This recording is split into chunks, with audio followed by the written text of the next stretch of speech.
Un tā tad ir pabeigts šis nopaļošanas process. Tas bija tas, kur mēs to savu iekšējo šī brīža situāciju, problēmu, vai, kā mēs to varētu, to aktualitāti katrai, kas ir, mēs viņu tā kā izkliedinājām uz ārpusi un padarījām tādu mīkstāku, maigāku. Nopaļojot katru no šiem stūriem, tas neirografikā ir kā konflikts, iekšējais konflikts, kuru mēs arī padarām vieglāku un maigāku. Un nopaļojot šos stūrīšus, ja jūs to darījāt dziļā vientulībā un neļāvāties traucēkļiem dažādiem no ārpuses, tad domājot par to tēmu, kura bija saistīta ar katru no jums, kas tieši ir tātad par enerģiju un naudu un to, ko tu izvēlējies priekš sevis, tad pilnīgi noteikti bija tā, ka šo visu darot, nopaļojot, tev raisījās dažādas domas, kā tad ir, ko es daru, pie kā mani tas noved dotajā situācijā, ko man tas dod, kādas ir manas iespējas un kā es varu paskatīties uz tām lietām varbūt no cita skatu punkta, un kaut kāda analīze pilnīgi noteikti tev bija šobrīd par to. Nu, lūk, tātad šis ir tas viens darbs, kas ir izdarīts, un lai vēl to visu vēl vairāk nostiprinātu un pabeigtu, tad ir vēl tāds posms kā darbs ar krāsām, un tieši saucās tas arhetipēšana. Un tagad izvēlies starp savām krāsām, nu, trīs, četras krāsas, kuras tev simbolizējas, asociējas ar naudu, ar enerģiju. Jā, varētu būt viena krāsa, kas ir enerģijai, viena krāsa, kas ir naudai, un viena krāsa, kas ir tāda, varbūt, kas tev savieno, kas palīdz to visu savienot un realizēt. Tātad, 3 līdz 4 krāsas, kuras tev to simbolizē.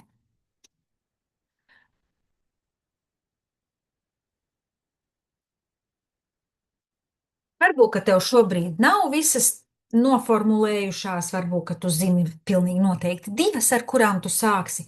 Arī tā var būt, un tad jau to 3. paņemsi klāt un 4., ja sagribēsies. Un tā, mēs ar krāsu palīdzību pilnībā apvienosim to bijušo problēmu ar fonu. Tā tad bijušā problēma, tā iepriekšējā, kas bija tajā izmetumā, bija sākumā, un ja ir nopaļoti šie stūri jau visi, tad viņa tev noteikti jau vairs nav tik krasi redzama, kāda tā bija sākumā. Tā kā man, piemēram, arī, ja skatās uz manu darbu, tad es pat vairs īsti arī tā nevaru pateikt, kura līnija tad te bija noteikti, kuras bija pirmās un kuras ir, protams, nojaust es nojaušu, jā, bet tā, kad es varētu 100% un nekļūdīgi pateikt, tā vairs nav. Un droši vien, ka tavā darbā ir tieši tāpat. Bet ar krāsām mēs tagad to problēmu, to centrālo, kas bija, jau vēl vairāk izkliedēsim un krāsojot arī turpini domāt par to, kādas ir tavas šī brīža iespējas, kur tu varbūt neesi sevi realizējusi un kur tu vēl vari kaut ko darīt, kādas jaunas idejas tev ienāk prātā. Un nepavēlti šis ir ierobežojumu noņemšanas algoritms, jo ierobežojumus mums uzliek prāts. Zemapziņa neuzliek ierobežojumus. Mēs visi piedzimstam kā bērni ar domu, ar apziņu, ka mēs visu varam. Nepavēlti bērnībā, kas tu kļūsi, tad tur ir visādi brīnumi, it kā brīnumi, ja, Bet patiesībā tie nav nekādi brīnumi. Cilvēks var izdarīt jebko, visu viņš var izdarīt. Ja kaut viens ir aizlidojis kosmosā, to var izdarīt visi pārējie. Ja kaut viens ir uzkāpis visaugstākajā kalnā, to var izdarīt visi pārējie. Ja kaut viens ir nopelnījis ļoti lielu naudu, to var izdarīt visi pārējie. Tas, kas mūs ierobežo, tie ir mūsu aizspriedumi pašu un tie, cik mēs ļaujam no ārpuses to darīt citiem ar dažādiem ierobežojumiem. Ko tad tu no laukiem, ko tad tu jau tāds vai šitāds? Tā nav. Mēs katrs varam būvēt savu nākotni, savu dzīvi un izdomāt, ko mēs gribam. Ļaujam savam prātam, domāt tās domas, ko tā zemapziņa mums saka, ieklausīties. Un nepavēlti saka, sapņojiet lielus sapņus, tie piepildās. Tieši tā. Un šis ir tieši par to arī dzen. Ierobežojumu noņemšanas algoritms. Mēs jau to visu kliedējam, paplašinam savas sajūtas, emocijas, domas un resursus. Un tagad mēs to darīsim ar krāsām. Jākrāso ir tā, ka vismaz diviem laukumiem blakus ir jābūt vienā krāsā. Nedrīkst palikt tā, ka kaut kur paliek viens laukums, izkrāsots vienā krāsā, un visapkārt ir citas krāsas. Ja tāda situācija rodas, tad mēs ņemam palīgā vainu atkal marķieri, un to laukumu, kurš būs izkrāsots vienā krāsā, pārdalām uz pusēm ar neirografikas līniju, nopaļojam stūrīšus un uztaisam no tā laukuma divus laukumus, vai mēs ņemam un pārkrāsojam pāri blakus esošo krāsu. Tātad to, kuru krāsu tu izvēlies, tu zini pati vislabāk. Ko tā tev simbolizē? Enerģiju vai naudu vai to mierdarbību, un sākam krāsot. Un šoreiz nevis tā, ka mēģinam atrast to vidējo figūru, nē, bet tā tad jau uz ārpusi. Es, piemēram, ņemu šeit, jūs man darat līdzi, jūs izvēlaties katra pati savus laukumus, un kā minimums divus vienā krāsā. Var arī vairāk, protams, 3 un 4, un pavisam lielu tādu figūru iekrāsot. Ja tev šķiet, ka tev vajag vairāk enerģijas, tad varbūt, ka tev ir sajūta, ka tev vajag vairāk laukumus tādā krāsā izkrāsot.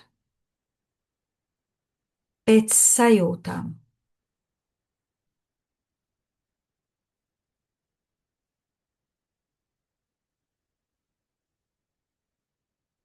Un noformulē pie sevis, ko tas tev nozīmē. Ja vajag, pieraksti uz blakus lapas.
Pavērojot savas sajūtas, domas, piefiksējiet noteikti tā ar apziņu tādu apzināti, ko jūs domājat.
Tā, un te ir tas, ko es arī tikko stāstīju, ja, kad man ir palicis pašai arī sanācis tā, ka pa vidu viens laukums palika balts. Ko es varu darīt? Es varu vai nu krāsot ar kādu no šīm krāsām, kas man ir blakus jau esošas, ja tātad vai nu te to vienu vai otru. Es varu pārkrāsot arī dzen ar kādu krāsu, pat divas varbūt salaist kopā, vai es varu paņemt un sadalīt šo laukumu divās daļās. Nu, piemēram, es izdomāju, ka es viņus sadalu divās daļās. Un man tur būs tagad divi laukumi, bet es nopaļoju arī tos stūrīšus. Viņus nevar atstāt asus. Un man tur tagad ir divi laukumiņi.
Nu, tā.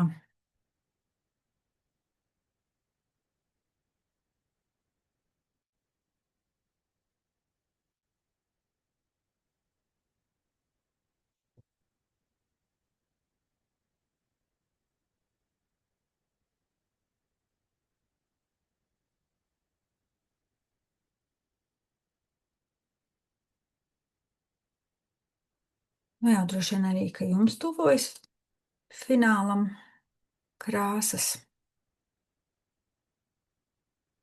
Un tad jau var redzēt, ka tas darbs jau tagad viņš paliek vēl vairāk tāds sadalīts, vairs nav koncentrēts vairs tai vienā izmetuma vietā, jo krāsu laukumi vēl vairāk to visu sadala. Ivedrīkst jautājumu, lūdzu. Jā, Tātad krāsa jākrāso arī tie malējie laukumi, līdz malām jānokrāso. Jā, viss. Tieši tā. Mm.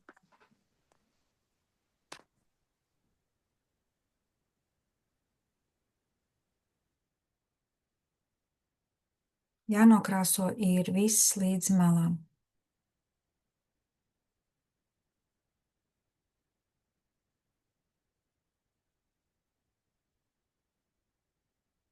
Nepaliek nekur nekas balts šoreiz. Dažkārt varbūt arī var kādreiz palikt, bet ne šoreiz.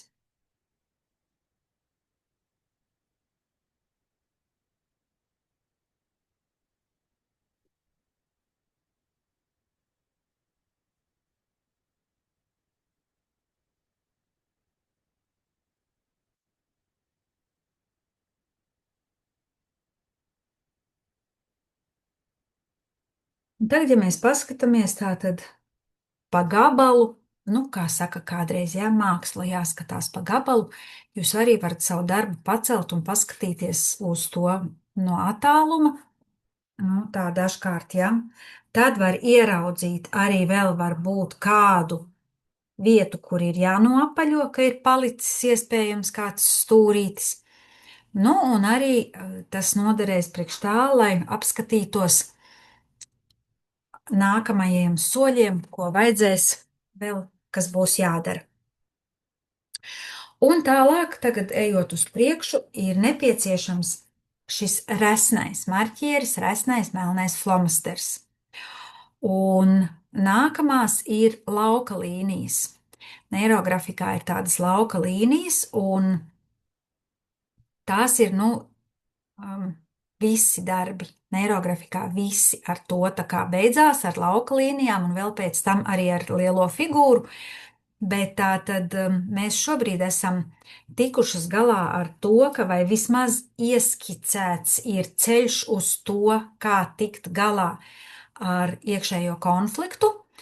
Un te es gribu atgādināt vēl arī to, ka neirografikā, kādēļ es saku ieskicēts ceļš, iespējams, ka tev par šo tēmu gribēsies zīmēt vēl darbus, vēl varbūt arī ar citiem algoritmiem, iespējams, bet var arī tieši šo pašu algoritmu ņemt vairākas reizes un zīmēt.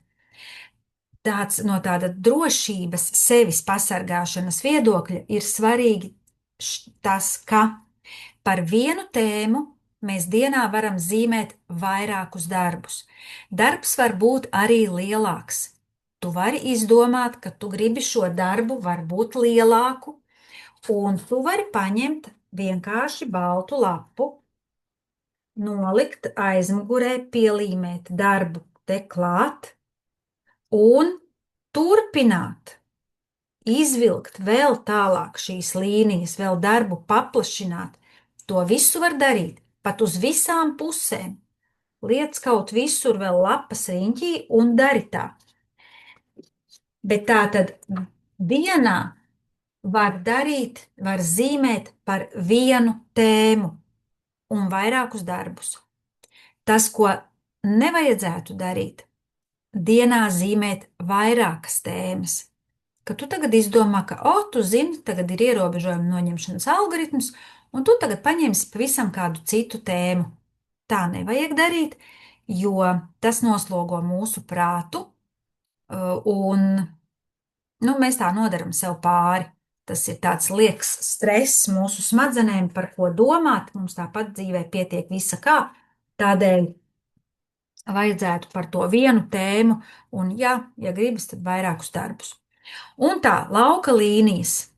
Tātad tas ir ar šo te resno flomasteru, kad, kā jau es minēju, to iekšējo konfliktu, vai nu vismaz ceļā uz šo iekšējo konfliktu mēs varam nu, vēl vairāk palīdzēt sev izklidināt, un, nu, nezinu, vai piedomāt pie tā, ka ir vēl kādi citi ārējie spēki, kas mums var palīdzēt. Tas ir katras pašas ziņā, bet nu, ar tādu domu arī var zīmēt un domāt vēl, ka tev būs kāds ārējais spēks, kas tev palīdzēs to risināt, vai vienkārši pašai nostiprināt to pārliecību.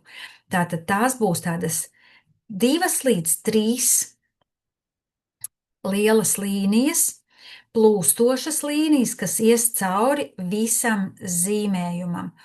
Un zīmējot šīs līnijas, domā par to, ka tev būs ir jauna enerģija, kā tu jūties, ka tev šī jaunā enerģija vēl nāk klāt un palīdz realizēt to, ko tu vēlies realizēt. Un tās līnijas mēs šoreiz velkam nevis gluži pa tām neirografikas līnijām, kaut kur viņas var saskarties un iet pāri, bet mēs viņas velkam tā plūstoši pāri visam darbam. Un, nu, skaties tātad, kā tas notiek, ka vienkārši pārvelku pāri ar domu par to savu lietu, kas man ir svarīga. Par šī brīdī, par enerģiju un naudu. Un tādas novelkam, nu, cik tev tā gribas, 2, 3, nu, es teikšu, es novelku 3.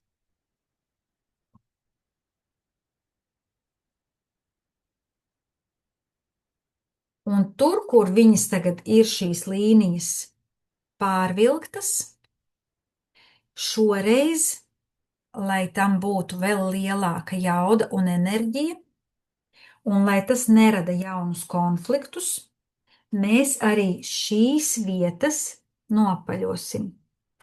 Varbūt, ka tur vajag ņemt to pašu atpakaļ. Kā tev ir ērtāk droši vien to pašu tievu atkal? Atkal nopaļot tos asos stūrīšus, lai arī šīm līnijām nepaliek nekur asumi. Visus, ko tu vari ieraudzīt. Arī tur, kur viņas krustojās ar neirografikas līnijām, gan arī tur, kur viņas krustojas savā starpā.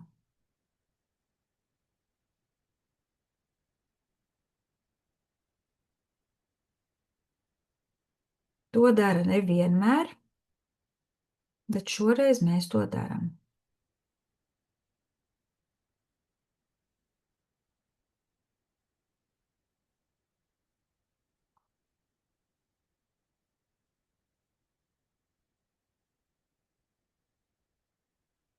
Tādēļ tur nevajag arī aizrauties ar dikti daudz to līniju vilkšanu, šo lauka līniju. Jo, protams, tad arī krustojumi ir daudz atkal attiecīgi.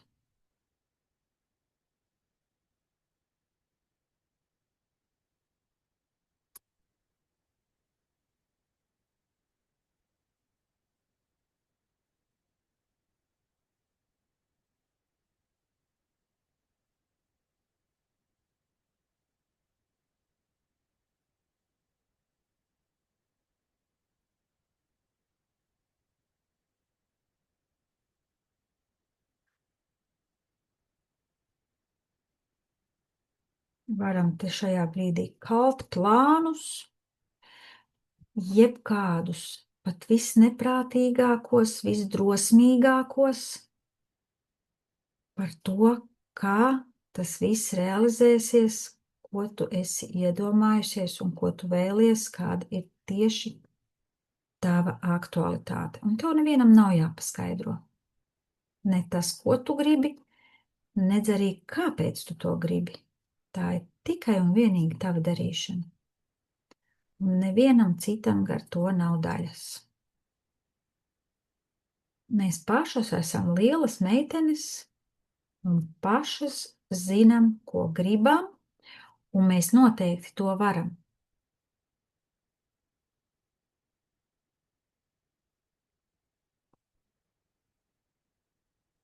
Un ja mēs dzīvē esam izdarījuši tik daudz jau dažādas lietas, tad mēs noteikti varam pilnīgi jebko izdarīt.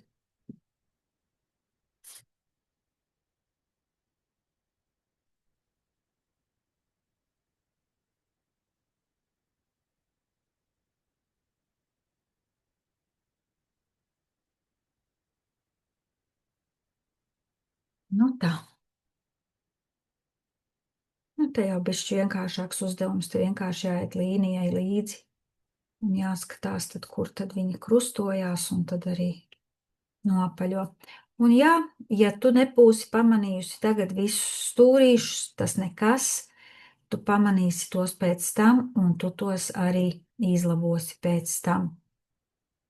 Tas ir tieši tāpat kā dzīvē, ka visu var labot.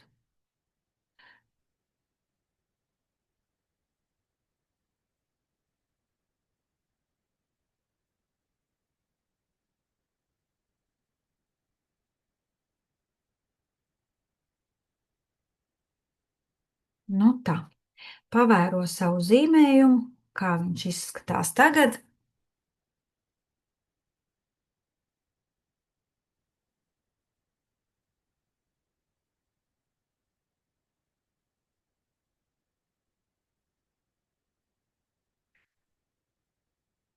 Un jā, ierobežojumu noņemšanas algoritmu zīmējumā pēc visa šī, ka mēs izdarām jau tik tālu, tad pilnīgi noteikti vajadzētu būt tā, ka parādās kaut kur jauni laukumi un tāpat kā dzīvē parādās jauni risinājumi.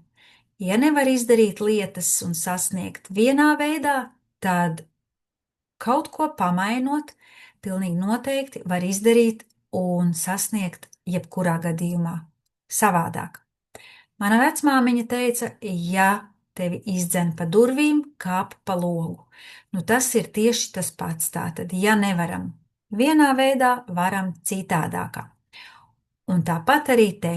Tātad ir citas figūras, citi laukumi jau tagad parādījušies ar citām krāsām, un novelkot šīs lauka līnijas, atkal darbs ir pārmainījies un izskatās jau savādāk. Un tagad vēl atliek tikai paskatīties, un šī ir tā reize, kad arī pa gabalu paskaties uz darbu, un kurš ir tas laukums, kurš tev tagad tā kā vairāk krīt acīs un izceļas. Vai nu tas ir ar līnijām radies jauns laukums, vai ar krāsām. Un tad šo laukumu mēs iezīmēsim, tas būs tāds jaunais, harmoniskais risinājums tai tavai situācijai. Zīmējot šo figūru jauno, kuru mēs vilksim ar resno flomasteru, un figūra var būt vairāk apaļa vai arī nedaudz ovāla, kāda tev tā izskatās, bet tātad tu izvēlies savu jauno figūru, tavu jauno resursu, kurš palīdzēs tev risināt tavas situācijas. Vai tā ir problēma, vai tā ir vienkārši situācija, aktualitāte, nosaucam to, kā gribam. Nu, man šķiet, un to var darīt, var arī iezīmēt divas, bet vienu noteikti. Un man tāds jaunais es parādīšu, un tad izdarīsiet savā darbā. Man šeit prasās tāds jauns risinājums, kur jauna iespēja, un es viņu uzzīmēju ar tādu ļoti izteikti biezu līniju un apvelku. Tev viņš var būt lielāks, mazāks, bet, mazāks jau patiesībā diez vai. Tā kā izvēlies un iezīmē savu jauno resursu, savu pārliecību par to, ka tev izdosies. Tu vari, tu pilnīgi noteikti vari. Un tā, ja mēs tagad skatāmies katru uz savu darbu un domājam par to sākotnējo tēmu, kāda tā bija, tev ir varbūt pierakstīts vai tu paturēji prātā, tad kāda ir tā sajūta šobrīd? Kādas ir tās domas, kas nāk prātā? Vai varbūt šobrīd ir pat liekas, ka ir pilnīga putra galvā, ka liekas, ka varbūt, ka tu domā gan par to, par visu ko, tad varbūt, ka tev būs vajadzīgs laiks, lai tu varētu tā kā nokoncentrēties uz šīm domām. Darbu paturi sev acu priekšā, uzraksti datumu, augšējā labajā stūrī te uzraksti datumu šodienas, un varbūt, ka tu gribēsi uzzīmēt vēl kādreiz. Neirografikas darbiem vēl ir tāda īpatnība, ka tos savienojot kopā, ja tu, piemēram, izzīmēji pagājušajā reizē, tad, kad mēs runājām par enerģiju un par tiem resursiem, varbūt, ka tu tos darbus savienojot kopā kaut kādā brīdī, ka tev sakrīt līnijas.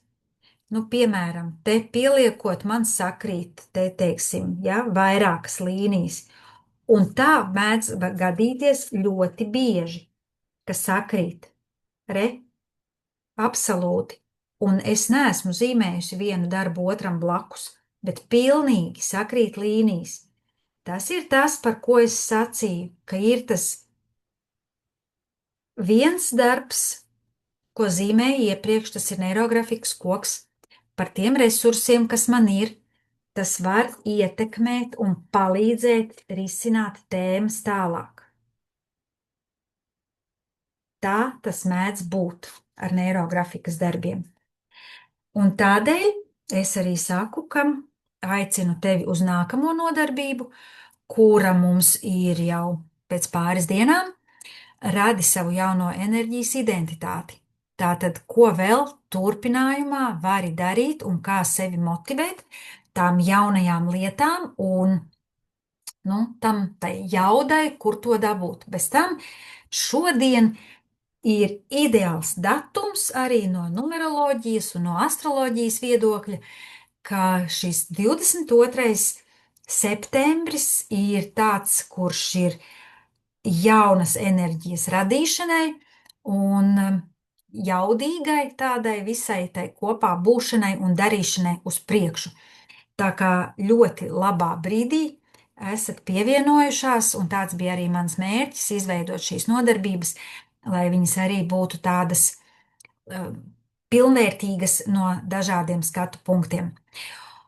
Varbūt, ka kāda no jums vēlas parādīt savu darbu un padalīties. Es izslēgšu tūlīt video, bet jā, tā tad atsveicinos, aicinu uz citām nodarbībām kopā ar Labklājības studiju un mani Ivetu Skrastiņu.